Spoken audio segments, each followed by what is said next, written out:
मेरे घर की आयरन लेडी नॉनवेज। गाइज, आप लोगों के लिए एक नई खुशखबरी है कि अभी तक तो यूट्यूब पे एक ही आयरन लेडी थी, एक और आयरन लेडी आ गई है यूट्यूब पे। पिछली वाली जो आयरन लेडी थी वो भैया भैया बोल के सैया बनाने का प्रयास करती थी।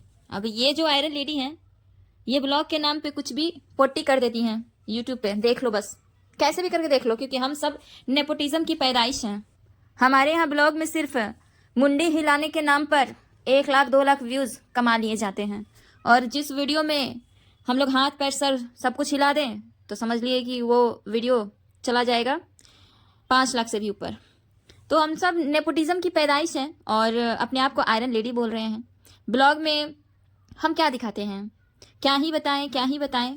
और थोड़ा सा हम हैं आयरन लेडी, क्योंकि यूट्यूब पे आयरन लेडी बनना बिल्कुल आसान हो गया है गाइज, बहुत आसान हो गया है। हैरो गैरो नत्थो खैरो कोई भी आके अपना आयरन लेडी का टैग लगा दे रहा है और पब्लिक में बता रहा है कि हम तो हैं भाई आयरन लेडी। एक आयरन लेडी से रूबरू अभी अभी हम लोग हुए हैं। उस आयरन लेडी का प्रपंच इतना ज़्यादा महान था कि उनको समझ में ही नहीं आता था कि कौन भैया है, कौन भतीजा है, कौन चाचा है, कौन दादा है, कौन बाबा है, कौन फ्रेंड है, कौन बॉयफ्रेंड है। इन सब के बीच का अंतर ही वो समझ नहीं पाती थी। इतनी अच्छी आयरन लेडी थी वो। और आयरन लेडी इतनी ज़्यादा मेहनती थी, इतनी ज़्यादा मेहनती कि अपने एक ही पैर पे खड़ी रहती थी अपने घर में। बच्चे को खाना देना, खाना बनाना, पूरी फैमिली को संभाल के रखना, कपड़े धोना, घर से बाहर तक की हर जिम्मेदारी निभाना, राशन लाना, हर चीज़ खुद से करना, सारा काम खुद से देखती थी। और तो और एक बिजनेस भी था, उस बिजनेस पे भी पूरा खुद से अकेले फोकस करना, सब कुछ खुद से करती थी। और उल जुलूल चीज़ों में बिल्कुल दिमाग नहीं चलता था उस आयरन लेडी का। जैसे कि कोई हमारे यहाँ है, उसे डोरे डालना, उसको इम्प्रेस करने की कोशिश करना, अपनी जुल्फ़ें फहराना, उसको मेल्ट करने की कोशिश करना, ये सारे काम हमारी आयरन लेडी किया करती थी। ये सारे काम हमारे आयरन लेडी किया करती थी। अब ये नई वाली आयरन लेडी जो हैं वो क्योर स्किन बेचती हैं बैठकर। देखिए हमारे चेहरे पर रिंकल्स हो गए थे, और हम जब से ये फेस वॉश लगाना शुरू किए हैं हमारे रिंकल्स बिल्कुल ठीक हो गए हैं। हम एकदम 16 साल की स्किन के साथ आप सबके सामने प्रस्तुत हैं। बिल्कुल 16 साल जैसा हो गया है हमारा स्किन। आप लोग भी खरीदिए ये महंगा वाला प्रोडक्ट। क्यों? क्योंकि हम कह रहे हैं। फ़ायदा नुकसान को मारिए गोली, ये सब बाद में देखा जाएगा, बस आप खरीद लीजिए क्योंकि हम कह रहे हैं। ये 100 पीस है, 500 रुपये का, मीशो से है। इसको खरीद लीजिए, आपके घर में भी काम आ जाएगा। और नहीं काम आएगा तो ताखे पे रख दीजिएगा, ऊपर पड़ा रहेगा। अगली दिवाली में झाड़ झूड़ का घर फेंक दीजिएगा। यही है आयरन लेडी का काम। गाइज, ये लोग रुकेंगे नहीं, क्योंकि इनके हर वीडियो से अच्छा खासा रेवेन्यू बन रहा है। तो ये लोग कैसे रुकेंगे? ये लोग तो पैसों के लिए ही आए हैं यूट्यूब पे। इतना गंद मचाने के लिए आए किस लिए हैं ये लोग? इतना गंद मचा के पैसा कमा रहे हैं क्यों? क्योंकि इन लोगों को चाहिए भाई, हर हाल में पैसा चाहिए। शर्म नहीं आती इनको, बिल्कुल भी शर्म नहीं आती। उल जरूर बातें करती हैं अपने वीडियोज़ में। आयरन लेडी जो ये बन बैठी हैं, इस बुढ़ी आयरन लेडी के बारे में एक चीज़ बताना चाहेंगे। कल या परसों, हाँ, किसी वीडियो में ये बोल रही थी कि किसी का पति चला जाता है विदेश तो वो कैसे रहती है।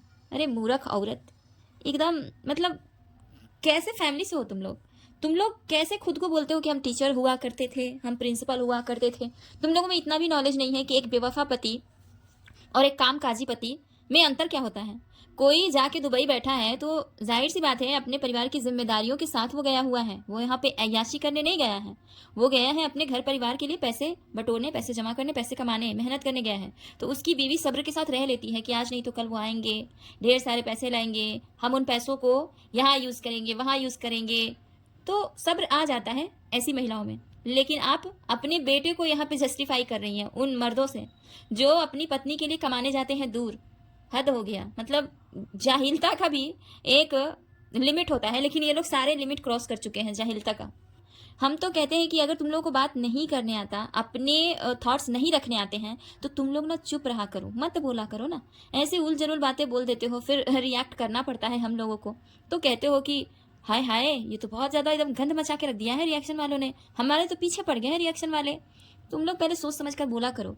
किसी फिल्म का एक बहुत फेमस डायलॉग है कि पहले तोलो फिर बोलो। तो वो चीज़ अपने जीवन में तुम लोग ट्राई करो, थोड़ा अच्छा व्लॉग निकल कर आएगा। तुम्हारा बेटा ऐश मौज कर रहा था पिछले 2 सालों से एक ऐसी औरत के साथ जिसको वो पूरी पूरी दुनिया के सामने इंट्रोड्यूस करता था दीदी बोल के। अरे शर्म करो बुढ़ी माता, शर्म करो। तुम्हारी परवरिश को पहले मैं नहीं गाली देती थी, लेकिन अब सच में मुझे ऐसा लगता है कि ये परवरिश का ही नतीजा है। क्योंकि ये माँ बाप ऐसे हैं जो उसके अगेंस्ट में कोई बात बोल ही नहीं सकते हैं, किसी से कुछ सुन ही नहीं सकते हैं। ये लोग ये बात एक्सेप्ट ही नहीं कर रहे कि हमारा बेटा गलत है ना। हमारा बेटा बिल्कुल सही है। हमारे बेटे ने बहन बना बना के पेलते रहा किसी को, बहुत बढ़िया काम किया है, नाम का काम किया है, बहुत अच्छा वाला काम किया है। और उसके लिए तो शाबाशी बनती है, क्योंकि हमारा बेटा शेर है, शेर है, वो दहाड़ेगा, आएगा।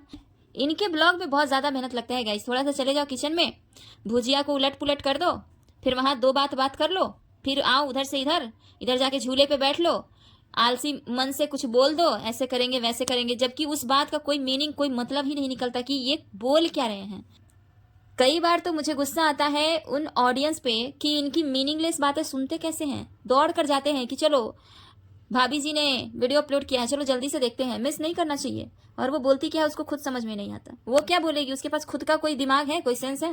वो तो ऐसी लड़की है, ऐसी औरत है वो, कि जिसको खुद समझ में नहीं आ रहा है कि हम बोले क्या, और जो बोल दिए हैं उसका मीनिंग क्या होता है, कुछ नहीं समझ में आता उसको।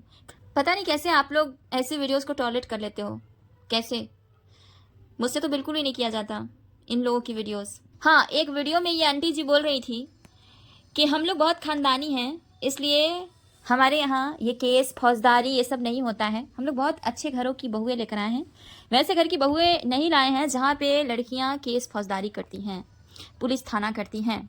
इसका मतलब ये हुआ कि थाना पुलिस करने वाली सब लड़कियाँ, सब औरतें खानदानी नहीं हैं। तो इतने बड़े बड़े लेवल पे जो केस हो रहे हैं तो वो सब खानदानी नहीं है।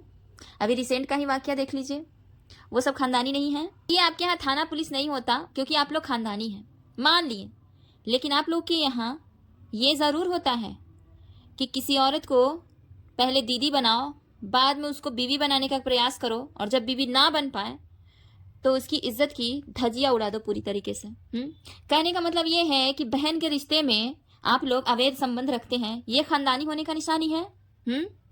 ये खानदानी होने का निशानी है। आप तो कहीं से भी खानदान की बात कीजिए ही नहीं, क्योंकि आप लोग कैसे खानदान से हैं, कैसे परिवार से हैं, कितनी समाज में इज्जत प्रतिष्ठा है आपकी, ये चीज़ छुपी नहीं है। ये चीज़ सामने वाले को बहुत अच्छे से दिख रहा है, बहुत अच्छे से पता है सबको। आप लोग गालियां इतना खा रहे हैं लेकिन आप में परिवर्तन रत्ती भर भी नहीं आ रही है। क्यों? क्योंकि आप लोग अंधे हो चुके हैं। रुपये पैसों की लोभ लालच में आप लोग इतने अंधे हो गए हैं कि आप लोग खुद को नहीं पता है आप लोगों को कि आप लोग परोस क्या रहे हो। आपको नहीं पता है कि आप क्या परोस रहे हो। अब हम ऑडियंस से कहना चाहेंगे कि इस आंटी की वीडियो, उस भाभी की वीडियो देखकर आप लोगों को क्या मिलता है? नहीं, कुछ तो मिलता होगा ना। आप अपने आप से पूछिए कि इनकी वीडियोस देखकर हमको क्या मिलता है, फिर आपको सही सॉलिड जवाब मिल जाएगा कि क्या मिलता होगा। इन लोगों को खुद नहीं पता कि ये लोग क्या दे रहे हैं आपको। आप क्या बताएंगे कि आपको क्या मिल रहा है? ये लोग सिर्फ और सिर्फ गंद फैलाना जानते हैं, सिर्फ गंद फैलाना। इनकी नॉर्मल वीडियोस देखिए, उस वीडियो को देखने के लिए लोग कूद कूद कर जाते हैं, लेकिन ये दिखाते क्या है? यहाँ पे सच में टैलेंट की कोई कद्र है, सच में मेहनत की कोई कद्र है? जो मेहनत वाकई में कर रहा है, जो आपको वाकई में कुछ दे रहा है, चाहे वो खुशी हो, हंसी हो, कोई अच्छी बात हो, कोई अच्छा ज्ञान हो, जो लोग दे रहे हैं उन सब की वीडियोस आप लोग को अच्छे नहीं लगेंगे, उन लोगों के सब्सक्राइब। लेकिन हाँ, भाभी जी की वीडियोस आपको बहुत अच्छे लगते हैं, क्योंकि भाभी अपने वीडियो में आती हैं, सुस्ती मन से 2-4 बातें करती हैं, जिसका कोई सिर पैर नहीं होता। वो क्या बात कर रही है समझ में ही नहीं आता कि वो बात क्या कर रही है, कौन से मुद्दे पे बात कर रही है। किसी मुद्दे पे बात करने के लायक हैं ये लोग? ये लोग खुद को बड़े पढ़े लिखे बुद्धिजीवी और अच्छे फैमिली से बोलते हैं। किसी एक मुद्दे पे बात करने लायक है ये पगल चट्टी? आप बताइएगा, एक मुद्दे पे बात कर सकती है ये? एक छोटा सा टॉपिक देकर देखिए कभी कि इस मुद्दे पे बात करो, ये कर पाएगी? नहीं कर पाएगी गाइस। तो फिर ऐसे लोगों को क्यों देखना, ऐसे लोगों का मन क्यों बढ़ाना? ये लोग पता है इतना क्यों उछल उछल के वीडियो में आ रहे हैं? क्यों? क्योंकि आप लोगों ने इनका मन बढ़ा दिया है। और वीडियो में उलझलूर ये स्टेटमेंट इसीलिए देते हैं क्योंकि इनका मन पूरी तरह से बढ़ा हुआ है। कह रही है हम लोग खानदानी है इसलिए कंप्लेन नहीं करते। तो जितनी भी लोग हैं जो डोमेस्टिक वायलेंस का शिकार हो गई हैं, वो लोग जाते हैं, पुलिस की मदद लेते हैं, उनके मसले हैं उनको सॉल्व करने के लिए पुलिस का हेल्प लेना पड़ता है, थाना पुलिस करना पड़ता है, यानी कि वो खानदानी नहीं है। चुपचाप गवारों की तरह घर में सहते रहो, ये इनके हिसाब से खानदानी होने की निशानी है। और खानदानी होने का परिचय आंटी जी के बेटे ने अभी दिया है। दीदी बनाकर पेलते रहे और बाद में यहाँ पे सोशल मीडिया पे इतना ज्यादा गंद फैला के रख दिया कि तुमको बैक कैमरे तो खूब अच्छे से लिया ही, यूज किया ही, अब हम सोशल मीडिया पे सबके सामने लाकर भी पैसे ऐंठेंगे तुम्हारी इज्जत का छीछा लेदर करके। ये है खानदानी लोग, ये हैं अच्छे भले लोग। जिंदगी में इन लोगों से बहुत कुछ सीखने के लिए मिलेगा आप लोगों को। तो आप लोग जाइए दौड़ दौड़ के कूद कूद के और ये सब नेपोटिज्म की पैदाइशों का वीडियो देखिए। ये लोग अपने वीडियो में बहुत अच्छी अच्छी चीजें दिखा रहे हैं, बहुत ज्ञान की बातें कर रहे हैं, खानदानी होने का निशानी दे रहे हैं। ये लोग खुद ही रायता फैलाते हैं और खुद एक टाइम के बाद समेटते हैं। ये हैं खानदानी लोग, ये हैं पैसों के भूखे नंगे लोग, ये हैं जो औकात से ज्यादा कर्ज ले लेते हैं और जब कर्ज भर नहीं पाते हैं तो एक दूसरे की इज्जत उतारने पे तुल जाते हैं। और दूसरे लोगों की तो बात ही छोड़िए, ये लोग अपने घर में एक दूसरे की इज्जत उतारते हैं। माँ बहन की उतार देता है, बहन भाई का उतार देता है, बेटा माँ का उतार देता है, बाप का उतार देता है, भाई भाई का उतार देता है, बहू भी माँ बाप का उतार देती है। इस बहू को कम मत समझिए। ये बहू जो आज गोपी बहू बन के पूरा यूट्यूब पे छा गई है, इनके भी अपने अलग ही किस्से हैं। चीर देंगे फाड़ देंगे। जिस सासू माँ के सामने आज बहुत ज़्यादा मम्मी जी करके आती हैं, हमारी वीडियो में आ जाइए, मम्मी जी से बहुत ज़्यादा स्नेह हो गया, अचानक से बहुत ज़्यादा प्यार हो गया है, उस मम्मी जी को कभी फाड़ने की बात कर रही थी। बीच से फाड़ देंगे अगर मेरे पति के बारे में कुछ बोला तो। और आज पति को एक औरत 2 साल तक कुत्ता बना के रखी, उस मामले में भाभी जी का क्या एक्शन था ये हम लोग देख नहीं पाए। क्यों? क्योंकि सब यहाँ रुपया पैसा का खेल है और कुछ नहीं। एक औरत मामूली सी गलती पे अपने सास पे भड़क जाती है, जबकि सास का हक भी है अपने बेटे को डांटे, समझाए, मारे, दुलारे, लेकिन वहां भी ये चीरने फाड़ने की बात कर रही है। और एक औरत जहाँ 2 साल तक हम बिस्तर नहीं होने दिया, बच्चा नहीं पैदा करने दिया, उसको कोई पनिशमेंट नहीं। ये सब है महान लोग, ये सब है सोशल मीडिया इन्फ्लुएंसर। ऐसे घटिया लोगों की गाइस बातें भी मैं करती हूँ ना, तो मेरा पारा बिल्कुल हाई हो जाता है। बहुत संयम से मैं वीडियोस बनाती हूँ, बहुत संयम से। नहीं तो ये लोग इतने ज़्यादा बेकार है ना कि इनका चर्चा भी हो तो मन हाइपर हो जाता है बहुत ज़्यादा। चलिए गाइज, मिलते हैं नेक्स्ट वीडियो में। तब तक के लिए अपना ख्याल रखिए, और वीडियो पसंद आए, अच्छा लगे तो सब्सक्राइब कीजिए, अपना सपोर्ट दिखाइए, क्योंकि बहुत ज़्यादा बेगैरत लोग हैं ऐसे जो बहुत ज़्यादा सब्सक्राइबर बेस लेके बैठे हुए हैं, खुद को बहुत ज़्यादा ज्ञानी बता रहे हैं, जबकि ज्ञान उनमें रत्ती भर भी नहीं है। चलिए गाइज, आगे आपकी मर्जी।